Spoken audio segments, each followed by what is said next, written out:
இது தொடர்பான மேலதிக தகவல்களை நியூஸ் போஸ்டின் 10:45 பிரதான செய்தியில் எதிர்பாருங்கள். 20வது சட்ட திருத்தத்தில் நாட்டில் உள்ள 30% தமிழ் மக்களின் பிரதிநிதித்துவத்தை உறுதிப்படுத்த வேண்டும் எனவும் மலையக மக்களின் பிரதிநிதித்துவம் பாதுகாக்கப்பட வேண்டும் எனவும் இலங்கை தமிழரசு கட்சியின் தலைவர் மாவை சேனாதிராஜா தெரிவித்துள்ளார்.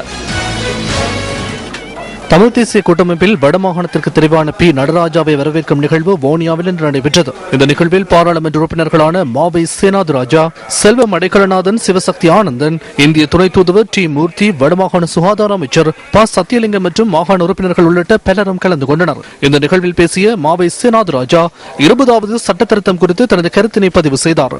தேர்தல் திருத்தங்கள் என்ற 20வது திருத்தத்தின் அடிப்படையில் அவர்களுடைய பிரதித்துவத்தை வீழ்ச்சி அடையக்கூடிய வகையில் மாற்றங்களை செய்ய விரும்புகிறார்கள். பேரினவாதிகள், ஆட்சியில் இருப்பவர்கள் இன்றைக்கு மாற்றம் செய்தால் என்ன, அல்லது பழைய முறை இருந்தால் என்ன? ஒருவேளை வடக்கு கிழக்கு மாகாணத்தவர்கள் அதிகமான பாதிப்புக்கு உள்ளாதிருந்தாலும் மலையகத்தவர்களுடைய பிரதித்துவம் பாதுகாக்கப்பட வேண்டும் என்பதற்காக தமிழ் தேசிய கூட்டமைப்பு மிக பலமாக அந்த சிறிய கட்சிகள், சிறுபான்மை கட்சிகள், எண்ணிக்கை குறைந்த கட்சிகளோடு நாங்கள் அவர்களுடைய பிரதித்துவம் பாதுகாக்கப்பட வேண்டும் என்பதற்காக அந்த நிகழ்ச்சியில் நாளையும் கலந்து கொள்ள இருக்கின்றோம்.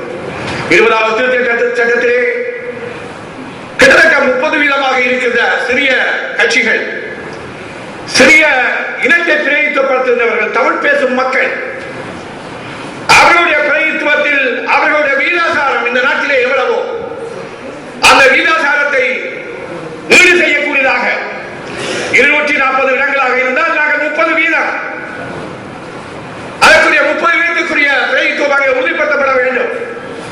அதைவிட மலையக தமிழர்கள் இன்னும் அவர்கள் நாங்கள் இந்த மாவட்டங்களிலே மாகாணங்களிலே சமமாக இருக்கிறோம் என்று இன்னும் முழுமையாக அவர்கள் உணர்ச்சி உணரவில்லை.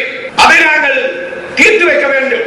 வேலைவாய்ப்புகளிலே, கல்வித்துறையிலே அல்லது பொருளாதார துறைகளிலே பிரதித்துவங்கள் என்ற வகையிலே நாங்கள் அவர்களை மனதில் கொண்டு அது மதிப்பிட்டு அவர்களுடைய பிரதித்துவத்தையும் அவர்களுடைய எதிர்காலத்தையும் தீர்மானிக்கின்ற நடவடிக்கைகளில் நாங்கள் ஈடுபட வேண்டும்.